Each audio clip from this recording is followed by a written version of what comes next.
Hello Aqua friends, welcome to my channel. My name is Nicole and today we are going to do a step-by-step tutorial on how to create a winter scene with some snowy trees. So if you want to learn how to do this, you've come to the right place. I'm going to go through with you the whys and the steps on how to create this beautiful picture. Now there are many different techniques that we're going to go through, so let's go through the supplies first. Now my favorite paper to use is either the Bay Hong, the Hahnemuhl, or Arches. So any of those will treat you well. And then I like to cut my papers down into smaller portions. Now you can get this on Amazon or any craft store, and this is just a paper cutter. So you'll get some really good lines here and you just press down, or you could even use scissors. So those are some options for you. Now as far as brushes go, I am going to use a hacky brush, a very big round brush, a smaller round brush. I do like the textures that I get from using a calligraphy brush. And then of course I am going to start off with a very loose sketch of just where my horizon line's going to be and kind of where I'm going to put the main trees. So that is handy. The putty eraser is fantastic for erasing. I do use some masking tape to tape down my edges so I get these really nice clean borders. And of course you'll need some water and paper towels. Okay, for the colors that I used, the pink here is called shell pink, and there's actually opaque white in this pink. And then I basically made my own purples, and there is a warm yellow. So whatever warm yellow you have in your palette is fine. You could even use a cool yellow. The purple I made using quinacridone red and a peacock blue.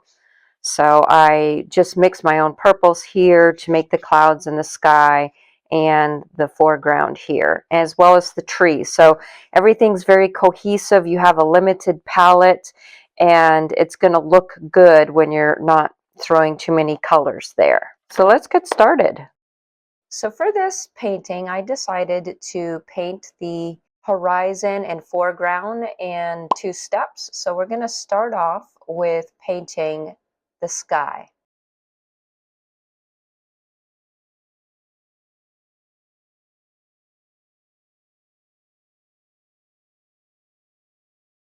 And we're going to work wet on wet. For the sky, I have, it's either phthalo blue or peacock blue. So I used a warm blue, a warm yellow like quin gold, and then a seashell pink, which has some opaque white in it. Now notice that my colors are very dry. So since our paper is wet, because we're working wet on wet, we don't need to add more water to the paper. And we want a nice wispy sky. So to blend those 3 colors together, I like to tilt my paper and use a big brush. And you could tilt it upside down or right side up until you're happy with the blend that you have. Now for the cloud colors, I have mixed my blue and quinacridone red together in order to get a really nice purple color for the clouds. Now for the clouds, you do want to paint the ones that are going to be closer to us bigger. And as the clouds get closer and closer to your horizon line, they will be smaller and wispier and thinner because you get that foreshortening effect.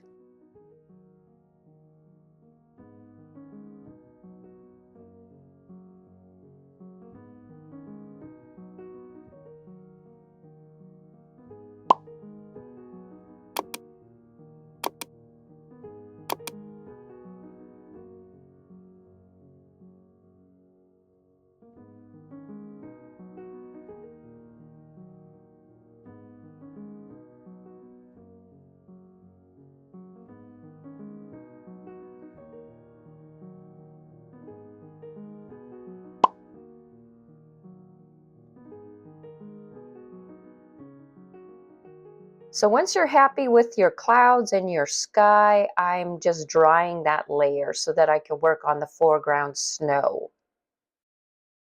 So I'm wetting the foreground first with some clean water, and I'm going right up to that horizon line here. I do want a little bit of a glow of that same yellow on the snow. I thought that would be pretty. So I'm just taking a tiny little bit and I'm going to brush that down on the snow.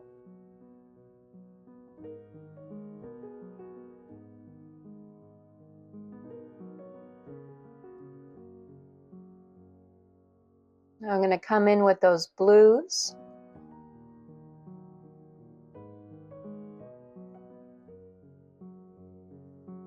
And we're going to start building up our foreground.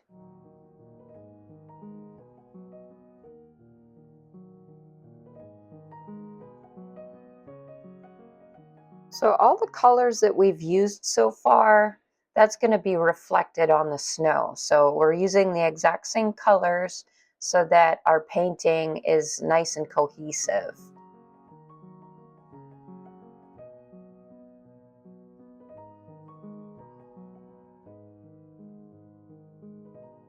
I'm going darker with my colors because we do need a contrast from the sky to the foreground here. It needs to be a little darker.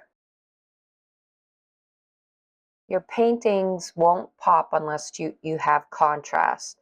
So in watercolor, we always work light to dark, but it is important to get those dark tones in. And in watercolor, your paintings will dry about 25% lighter. So taking into consideration that, you can adjust the value of your painting. And then, of course, towards the end of a painting, you could do a value correction and add a glaze of color if you need to darken things up even more. So I'm drying that foreground now so that we could start working on those beautiful trees. Now for the trees, I'm using that same beautiful warm blue, and I'm just going to start making a shape of a pine tree. I do love to use calligraphy brushes to make these pine trees. They hold a lot of water and they have a very fine point. So I'm just kind of doing some meandering lines. I'm skipping some areas because we will be adding in the shadows, the purple shadows, to represent the underbrush, the actual foliage of the tree, whereas the blue is representing the snow. Now going right in before my tree dries, I can get some blended effects of the blue and purple mixing together.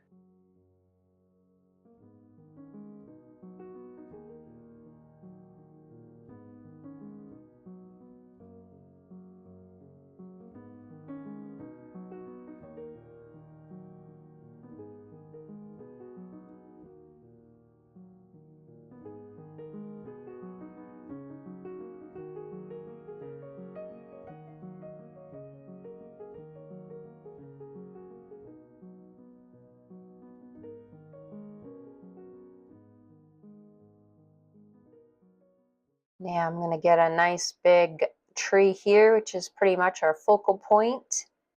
And I want that really nice, bright, beautiful blue.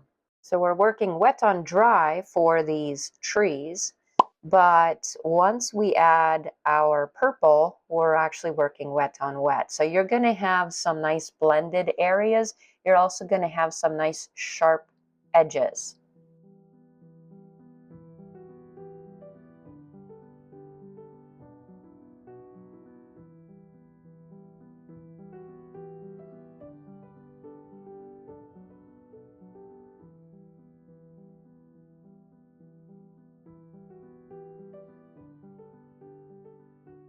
The underside of the trees will have a lot more shadow, so I am trying to add some darker colors on the underside to ground them in the scene. And as my paper is drying, as long as I continue to use very dry colors, I can add more shadows. So these little tiny distant trees, I'm not going to worry about them too much. The subjects in the distance will be smaller and they'll be less detailed.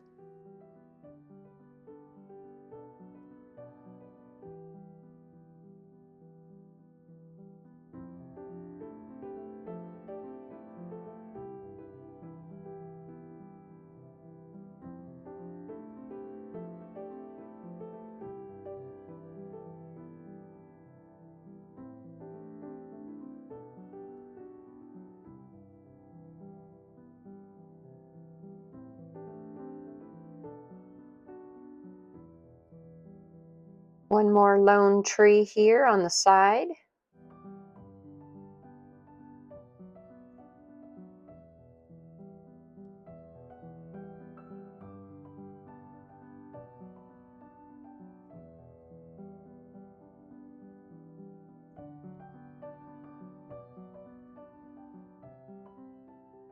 My shadow colors, the ones I've been using, mixing my blue and my red together.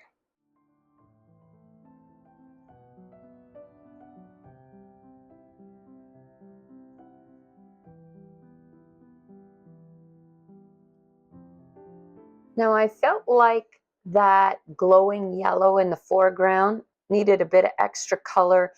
My trees are this beautiful blue and I don't have enough blue in my foreground, I felt. So I'm putting just a nice light glaze over the foreground. And I felt like that really married all the colors together a lot better. And I do like that tiny thin line of the either sunrise or sunset where you do see that yellow. I thought that was really pretty. If your foreground is already blue enough or you feel it looks good, then you can skip that step.